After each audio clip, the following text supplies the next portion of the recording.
Hello, kamusta po sila? This is Miling. You are tuned in to Miling's TV. Tayo po ay may share sa inyo at ating pong i-check. Ayan po ang ating malaking items na dalawa.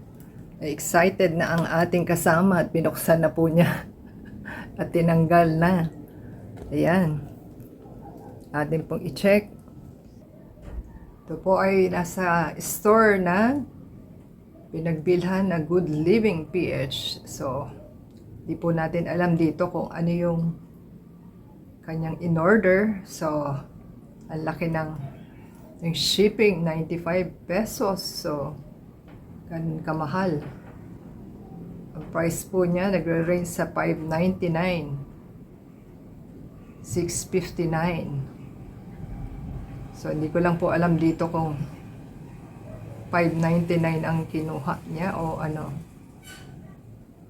Check po natin at ating pong alamin.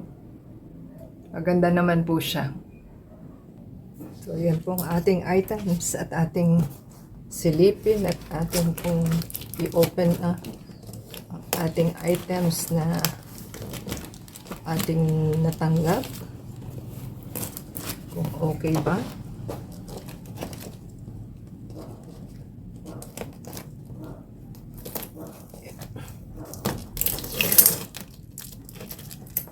Mahirap din magbukas, ha?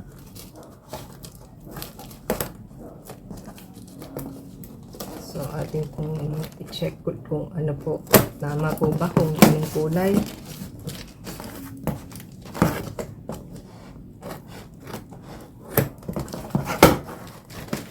So, ayan. Sisilip na po natin.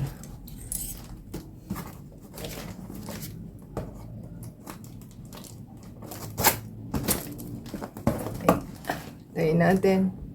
So, ayan, ano naman po siya. Arrange naman yung kanyang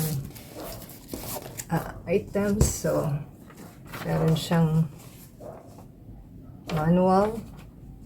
Yan pong kanyang manual. At ayan naman po yung kanyang mga parts. May love notes pa sila na thank you. At yan po yung complete parts ng kanyang items. So, hindi pa po natin ma-assemble. O, maganda siya kasi meron po siyang wheels. Maganda. So, hindi natin alam kung anong kulay. Parang wood. Wood ba ang tawag ng color dito? Yan po yung color niya. So, hindi na muna natin pakikialaman. At hindi pa ho natin yan ma-assemble as of now.